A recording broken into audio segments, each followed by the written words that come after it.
Here is a picture I drew of Sanji, brothers and sisters. Remember to follow me on Twitter, Instagram, and Facebook if you'd like to see more artwork like this. Take it easy, nation. One Piece, Chapter 67, The Soup. Well, hello, my brothers and sisters of the Nerd Nation. I, as always, am Jim, here to bring you another review on the tantalizing tale of One Piece. The last chapter saw us kind of wrapping up the fight between Don Krieg and Luffy. Don Krieg got his ass handed to him, which is certainly something that we were, hoping, at least I know I was hoping to see.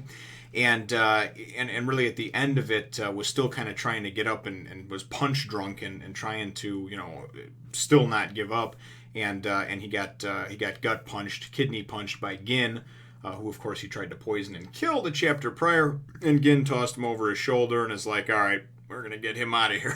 So that's where the chapter left off, and that's where this one picked up. It starts out, and of course Gin's got him tossed over his shoulder, and he says to Sanji, he says, well, first of all the cooks are just kind of like, are you kidding me? He tried to kill you. Why are you still helping him? Or why are you still loyal to him? And basically Gin says, he goes, listen, some of Don Krieg's dreams have become my dreams. Okay, so. I identify with too much with him now, and have been with him for so long that even though he tried to kill me, I'm still gonna stick with him, at least that's how it sounds to me. But he also tells Sanji, because Luffy is he's out cold, just between the loss of blood, the fight, and then of course getting dropped into the ocean. Sanji did bring him up, but he's out, he's sleeping, unconscious, whatever. So he tells Sanji, he goes, hey, when the kid wakes up, tell him I hope our paths cross again. This is what Gin said. He says, on the Grand Line. And I'm thinking, oh, okay, cool, Gin's not too bad, man. He kind of pissed me off for a while, but I kind of had some respect for him again. And I don't know, I mean, bottom line is he's a pirate, so, I mean, it isn't like you can really trust the guy that much, and you can't really blame him for some of the things he did, but...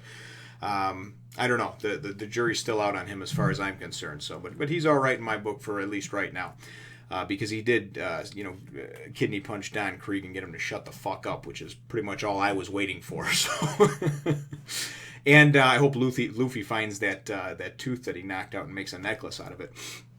So then he goes and he says, he also says basically about, now he's got like this newfound determination about, just always moving forward and moving towards your goal, unwavering, uninterrupted. And then that's something that Luffy taught him, that when you've got your eye on the prize, that there is nothing that can stop you. And that's kind of the whole theme that we really saw in this one. The first few, arcs, in my opinion, were just kind of building and developing, obviously, his crew. And then, of course, there's been some character development as well. But this was the first arc for me that I really, really gained some respect for Luffy, how he handled it. And it's really kind of just been him and Sanji a little bit for pretty much like the last, dozen chapters or so. Ever since Zoro, got his ass handed to him and Usopp took off. Nami's gone. Yusaku and Johnny are gone. So it's really been kind of like the Luffy show. And I like I said, I think this was really the character building arc, for me, that's kind of going to set the stage. And my prediction is, it's what's going to help us like and trust and kind of know, what he's all about going forward. So we wind up then going and we go and it flashes to Luffy kind of just going, and waking up. And I'm sorry. And then and then Sanji goes and says, there's the exchange between him and Gin and what's going on and everything else. And then he goes and he orders Patty and Karn. He says, go get them the supply boat. They can take. 'Cause they don't have a boat now, right? And they said, well, why would we give it to them? We don't want to give. They're pirates, and they tried destroying the place and taking it over. Sanji yells at him and says, just go get the damn thing, and they're like, okay, fine, and it's so funny because they're walking away and they're like, we should beat his ass sometime, and Karen's like, yeah, we should do it now, he's real weakened from the fight, 15 minutes we could get him.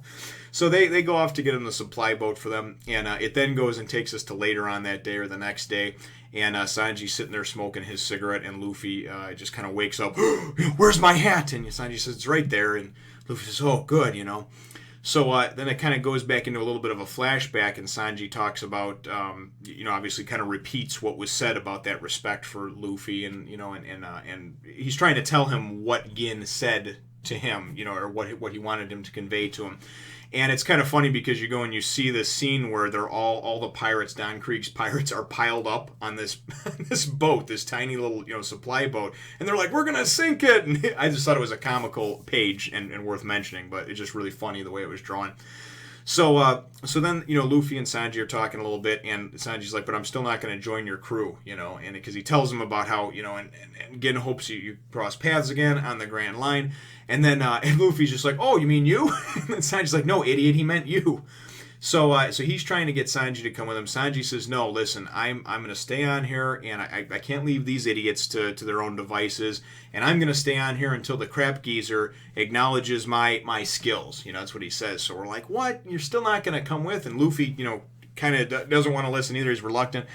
So then we go and we're treated to it goes and flashes over to later on. It says the Baratier, second level employee deck or employee area where they can eat, the employee lounge, and they're talking amongst themselves, all the cooks and everything like that. And Sanji and Luffy walk in, and they're like, "Okay, what the hell? Where's all the chairs?" And they're like, "Nope, there's no extra chairs."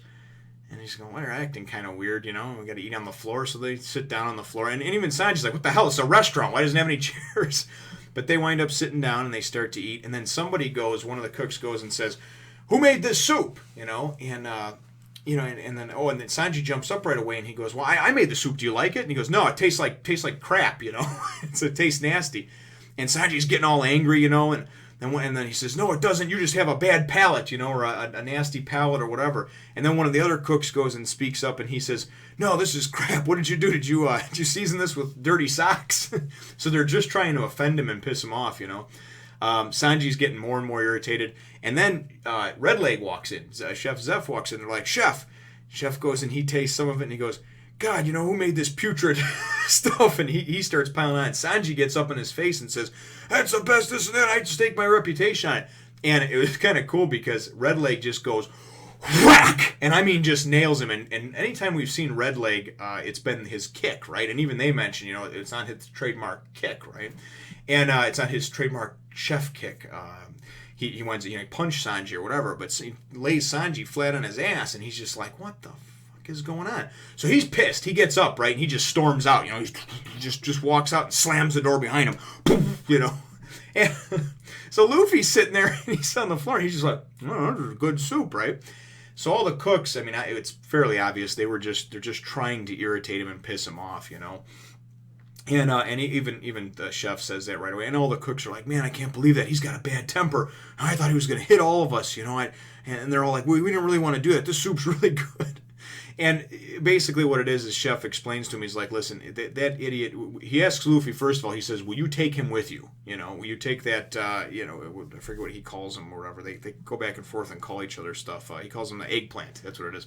He says, "Will you take that little eggplant with you?" And Luffy's thinking, "Oh, well, yeah, I wanted him to join my crew anyway." That's what he's thinking. And because Chef goes, "Because he'll never leave here, unless we give him a reason to. So if everybody kind of turns against him, and everybody was saying, 'You can't bully us around anymore, and you can't push us around,'" and he says, and Chef goes, "Of course he's a great chef. That's why he's the sous chef, right? The assistant to the chef."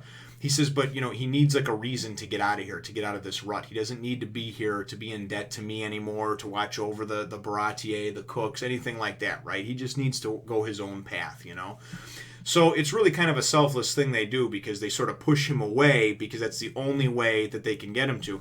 So then it's kind of cool because at the end of the chapter, there's a panel and it shows Sanji sitting outside smoking a cigarette, leaning up against the wall by the door, and he's pissed off, and you can see the word bubbles and they're coming out and they're like, "I didn't really mean to offend him, and I hope food was really good. This soup is really tasty." And then after a few of them, there's a word bubble from Sanji. He's like, "I can hear you," and they're like, "But he would never leave unless we did this," and a couple other things, and he's just like, "God, you guys, you stupid crab geezer, and you guys."